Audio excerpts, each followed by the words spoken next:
Аюулгүй хүн сарын аяны хаалт өнөөдөр боллоо. Мэргэжлийн яналтын байгууллага аж ахуйн нэгжүүдийг хянаж шалгаж торгохоос илүүтэй зөвлөн туслаж эрсдлээс сэргийлэхэд хамтран ажиллаж байна. Мэргэжлийн ялалтын байгууллага хэдхэн хоногийн өмнө хэрэглэгчдэд ээлтэй хүнс үйлдвэрлэгчдийг шалгаруулсан.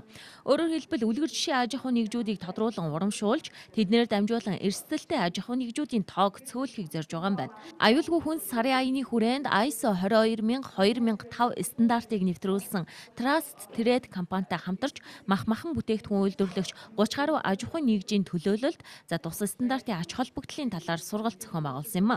Хэрэглэгч танд хүрч байгаа бүтээгдэхүүнийг үйлдвэрлэхийн тулд сүүлийн 3 сард гэхэд 4000 шинжилгээ хийгдэж ажилчид нь тогтмол сургалтанд хамрагддгийг хэллээ.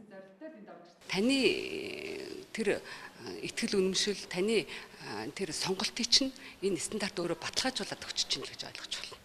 Тэгэхээр яагаад тэр вэ гэхлээр энэ стандарт маань өөрөө үйлдвэрлэлийн түвшинд хасап буюу аюулын эзэгтэй зэгийг тодорхойлох стандартаа болвол эзэгтэй зэгийн хяналтыг хийх тэр стандартыг нэвтрүүлчихэд менежментийн түвшиндээ тэр тухайн хасап стандартаа яаж дэмжиж ажиллах вэ гэдгийг заасан стандарт.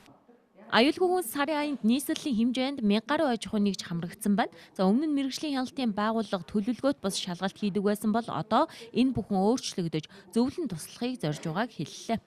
Хүнс үйлдвэрлэгч маань өнөөдөр олон улсын одоо юу гэдэг нь стандартуудыг хэрэгжүүлсэн.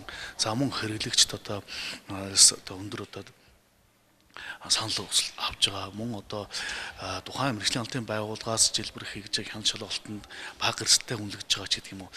Энэ олон шалгуур үзүүлэлтүүдийг хангасан энэ байгууллагуудаа бид бас мэргэжлийн хяналтын байгууллагаас урамшуулах, өргөмжлөх энэ ажлуудыг бас энэ ажлын хүрээнд давхар зохион байгуулж байгаа. Одоо газар тариалан үйлдвэрлэл эхэлж байгаатай холбогдуулаад газар тариалангийн үйлдвэрлэл явуулж байгаа аж ахуйн нэгжүүдийг бас цуглаж сургалт зохион байгуулж байна.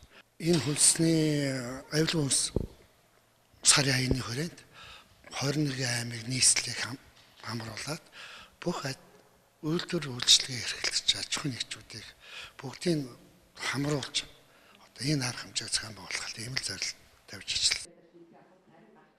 Мэргэжлийн хяналтын байгууллагын сарын аянаа ингээ зогсоохгүй байна.